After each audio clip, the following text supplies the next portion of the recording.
6 মাস বয়সের ছোট বাচ্চাকে রেখে জেলে গেছে।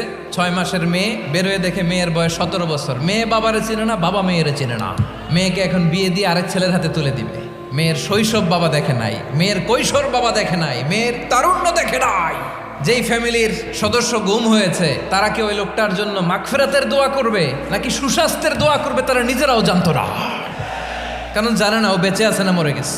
এক্সট্রা জুডিশিয়াল এর কোনো হিসাব নাই। বিচার বহির্ভূত হত্যা, এনফোর্স ডিসঅ্যাপিয়ারেন্স, গুম, যেটা সবচাইতে বড় মানবতা বিরোধী অপরাধ।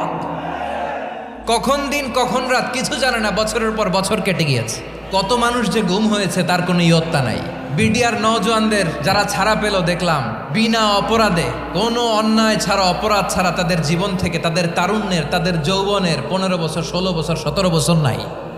আহা, আমরা আর এরকম কোন জুলুম বাংলাদেশে দেখতে চাই না। জোরে বলেন ঠিক কিনা?